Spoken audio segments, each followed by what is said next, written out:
मैंने सिर्फ एक सवाल पूछा कि जय शाह यूपीएससी का एग्जाम दिया है, उसका बाप अगर गृह मंत्री नहीं होता तो उसकी क्या काबिलियत है। और अमित शाह, और उसको काटिएगा मत, अगर आपको कुछ जेल नहीं जाने का कटता डर है नहीं हो तो कन्हैया, कुछ नहीं कटता है। हाँ, बोलिए। उसका बाप अगर गृह मंत्री नहीं होता तो उसकी क्या काबिलियत है, समझ रहे हो।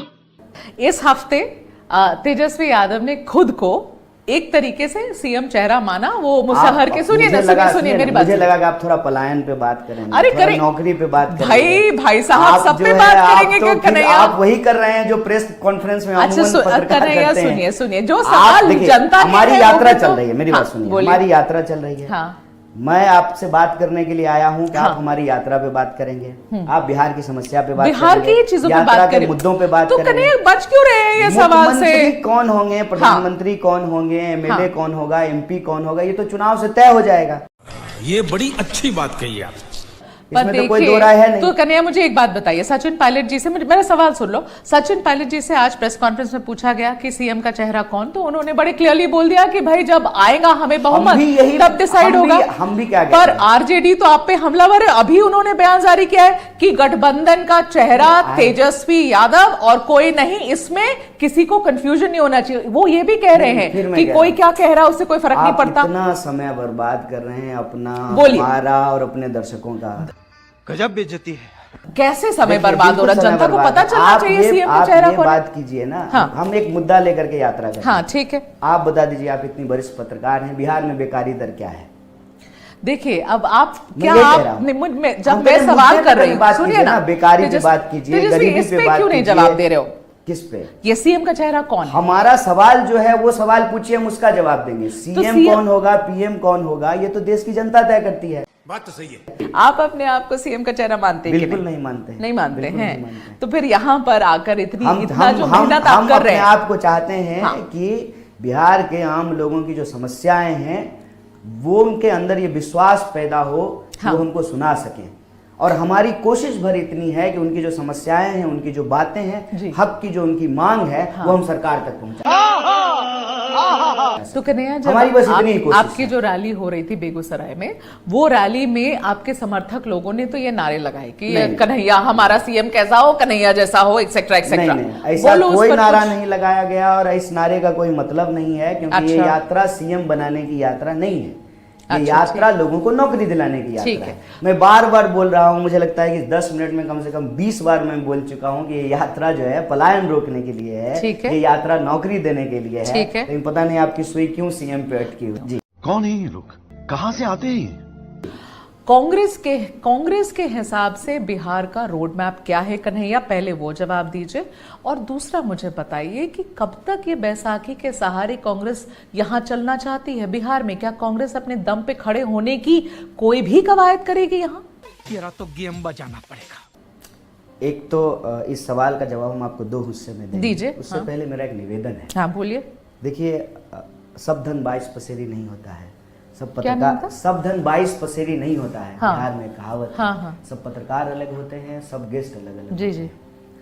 आपकी जो भी आपका उद्देश्य हो, लेकिन हम इस संबंध में अपनी सारी स्थिति स्पष्ट कर चुके हैं।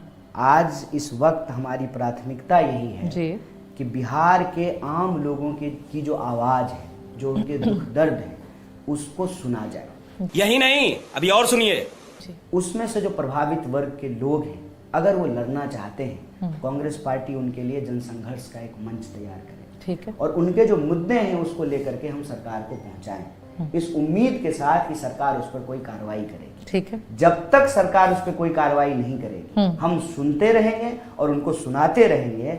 और सतत प्रक्रिया, यह यात्रा इस फॉर्म में समाप्त हुई है, ये सतत प्रक्रिया चलती रहेगी, सत्याग्रह के रूप में, जनसंवाद के रूप में।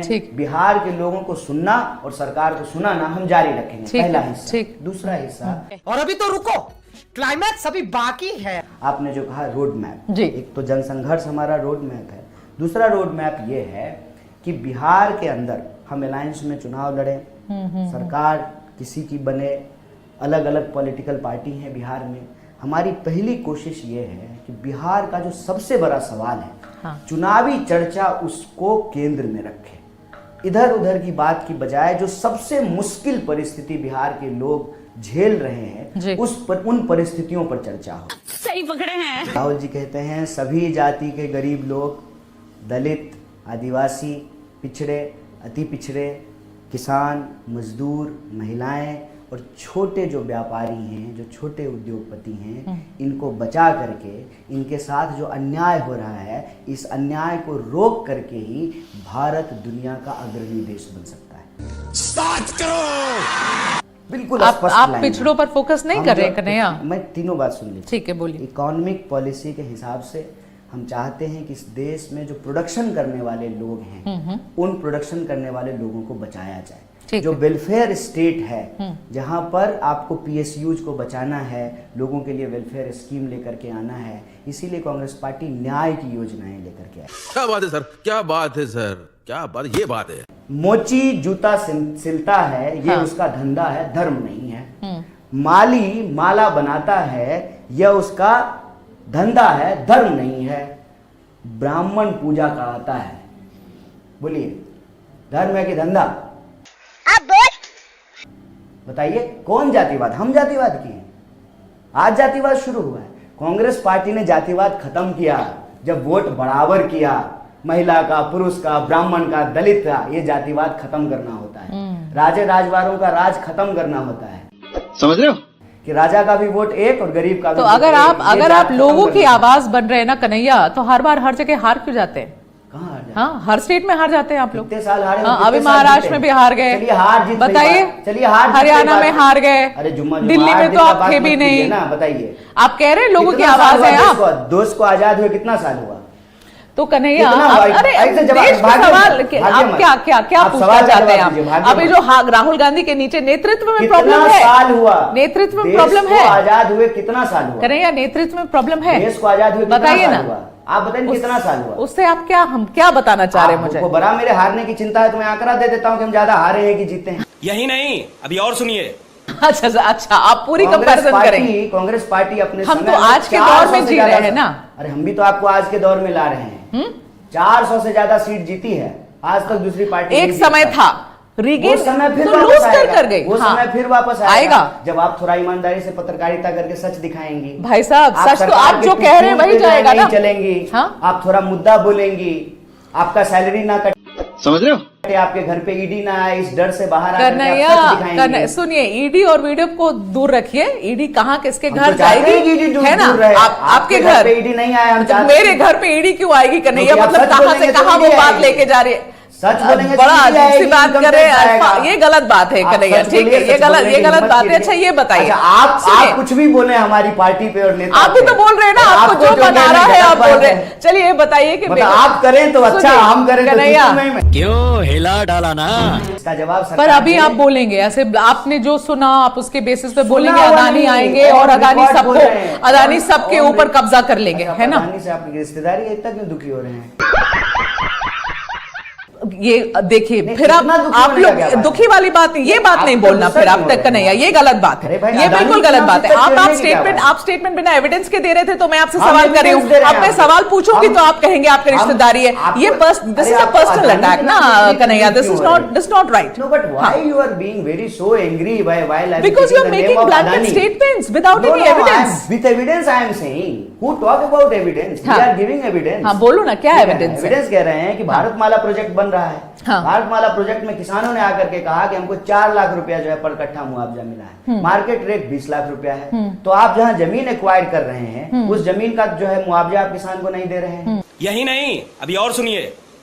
पॉइंट 1, पॉइंट 2, आप जो प्रोजेक्ट बना रहे हैं उसके इर्द गिर्द जो है वो जो है फूड पार्क खोलना चाहते हैं। सरकार बता दे कि नहीं खोलना चाहते, तो बोल रहे हैं सरकार की तरफ से आए कि नहीं खुल रहा है फूड पार्क, कुछ नहीं हो रहा है। तो जब फूड पार्क खुलेगा, सड़कें बनेगी, उसमें स्थानीय लोगों की भागीदारी होगी ना। जिस किसान की आप जमीन लेंगे उसको मुआवजा देंगे ना।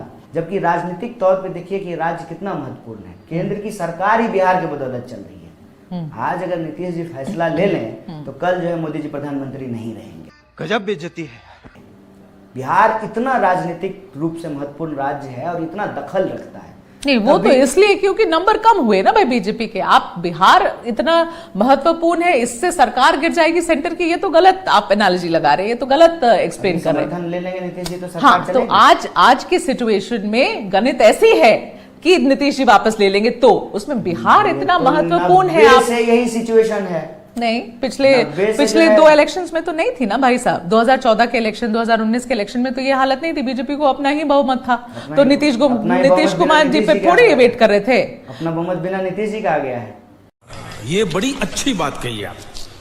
बीजेपी की क्या मजबूरी है कि ज्यादा सीट लेकर के भी नीतीश जी को चीफ बीजेपी के खुद चलिए, बीजेपी का खुद का बहुमत था ना कि नहीं था कि वो भी नकार देंगे, वो भी नकार देंगे। बिहार की वजह से सरकार चल रही है ना केंद्र की, इसमें कोई दो राय है? हाँ, जो आप कनेक्शन कर रहे थे वो गलत था, लेकिन अपना पॉइंट कंप्लीट करिए। ठीक है, हाँ, गलत नहीं, सही है। पॉइंट कंप्लीट करिए। से जो है मोदी जी प्रधानमंत्री हैं। नीतीश कुमार आज फैसला ले लें, मोदी जी प्रधानमंत्री नहीं रहेंगे। ये गड़बड़ है बाबा। सवाल ये है कि क्या ये सच है कि लालू प्रसाद ने ये कंडीशन रख दी थी कि कन्हैया कुमार बिहार से नहीं लड़ेगा, क्योंकि आप डायरेक्टली तेजस्वी के कंटेंशन कॉम्पिटिशन में आ जाते। इस पे आपके पास क्या प्रमाण है? इसीलिए तो पूछ रहे। हाँ, आधारिक बयान है क्या? हमारी पार्टी ने कहा है? कन्हैया आपसे पूछ रही हूं, क्या ये सही है, क्या ये गलत है? आपसे पूछ रही हूं। मुझे इससे मतलब ही नहीं है। हाँ ना, मैं तो बोलोगे जब आप का कार्यकर्ता हूँ, पार्टी मुझे जो जिम्मेवारी देती है उसका निर्वहन करता हूँ। पार्टी ने मुझे कहा तुमको दिल्ली से चुनाव लड़ना है, मैं दिल्ली से चुनाव लड़ा। बात तो सही है। पता है कुछ लोग क्या कहते हैं कन्हैया कि इतने अच्छे वक्ता हैं कन्हैया, गलत पार्टी में आके फंस गए। क्यों कहते हैं लोग ऐसा? बहुत सारे नेताओं को कहा क्यों कहते हैं लोग ऐसा? आपके बारे में क्यों कहते हैं? अगर मैं सही हूं तो मेरे फैसले सही हैं और मेरा फैसला है कि मैं कांग्रेस पार्टी के साथ हूं, मैं राहुल गांधी के साथ हूं। या तो मैं गलत हूं तभी मेरा फैसला भी गलत है, अगर मैं सही हूं तो मेरा फैसला भी सही। अच्छा, बात करो। देश में नफरत को रोकने के लिए और 2-4 दोस्तों की जो लूट है, सरकार के जो दोस्त हैं, उसको रोकने के लिए एनडीए के खिलाफ इंडिया अलायंस बना। कहां वैचारिक अंतर विरोध है? कोई ऐसा तो नहीं है ना कि हम जो है सीपीआई से निकल करके एनडीए में तो नहीं चले गए हैं, इंडिया गठबंधन के ही पार्ट है। ठीक है, जब सरकार बना लेंगे तब देखेंगे कि कौन सा वैचारिक अंतर विरोध पैदा होगा। आज तो वैचारिक अंतर विरोध नहीं है। एक दूसरी बात, आरएसएस से रोकने की जब आप बात कर रहे हैं, आरएसएस के खिलाफ वैचारिक लड़ाई, गोडसेवादियों के खिलाफ वैचारिक लड़ाई कांग्रेस पार्टी ही लड़ सकती है और लड़ रही है। मोदी जी संघी हैं, गजब बेइज्जती है, संघी हैं और जा करके ना शपथ लेते होंगे जब करते होंगे आरएसएस तब। तो आप संघी इस तरीके से क्यों बोल रहे हो जैसे वो गाली हो? संघी है मतलब है, क्या मतलब होता है कन्हैया? गाली है, जिसने गांधी को गोली मारी वो गाली है, वो आतंकवादी।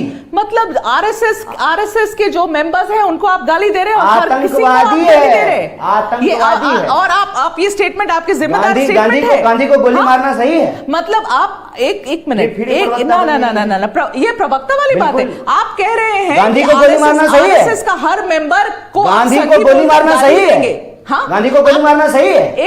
आप गांधी को गोली मारना से आरएसएस को कनेक्ट करके आरएसएस का कनेक्ट कर रहे हैं, गाली दे रहे हैं। कनेक्ट कर रहे हैं। गोडसे आरएसएस का है कि नहीं है?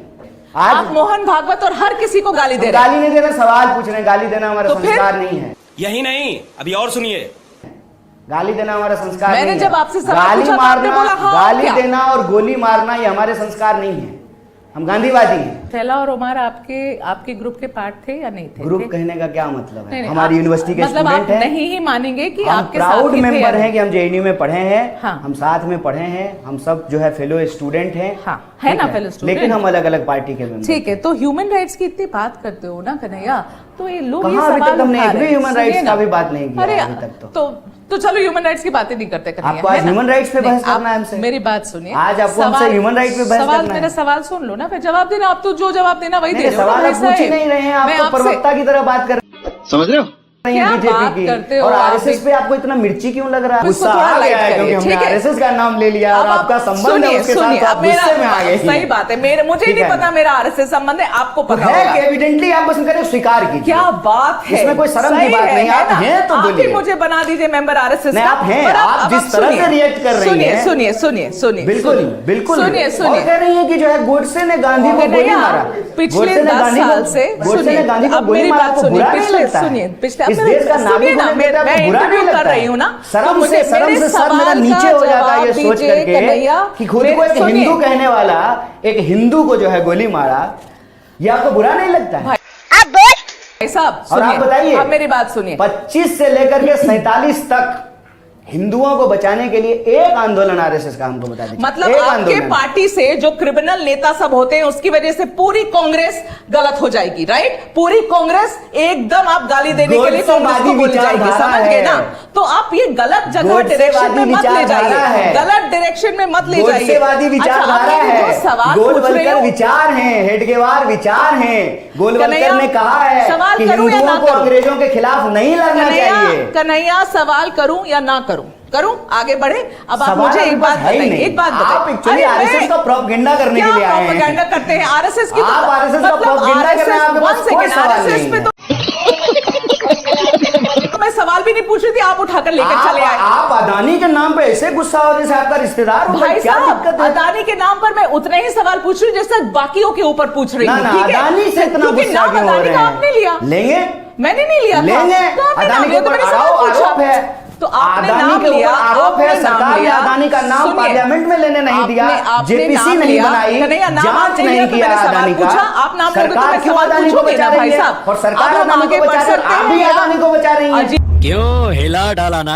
अजीब बात है। आप क्यों अदानी को सवाल बचा रही है? पूछूं, आपका अदानी से क्या लेना देना है? पूछूं तो मैं बचा आप रही हूँ। एनडीटीवी के तो नहीं है, आप क्यों अदानी को बचा रही? आप कन्हैया, एबीपी ये न्यूज ना, के ये हैं। देखो, इस तरीके से अगर आप घुमाओगे इंटरव्यू को, मैं तो सच उससे बोलता हूं, घुमाने झूठ के लिए नहीं आप हो हैं। जाएगा, समझो, झूठ सच नहीं हो घुमाने जाएगा। के लिए आप हैं। अच्छा, अब मैं हम आपसे सच बोलते हैं। मैं आगे सवाल पढ़ सकती हूँ या नहीं पढ़ सकती हूँ? या आप रुके सवाल रहेंगे? ही नहीं आपके पास। या आप रुके तो रहेंगे? आरएसएस का प्रोपेगेंडा करने के लिए आए हैं। फिर आप अब कन्हैया आरएसएस का कैसी बात प्रोपेगेंडा कर- यहाँ फेल हो गया हम आपका। आगे बढ़े तो आपके सवाल पास में। कोई सवाल है ही नहीं।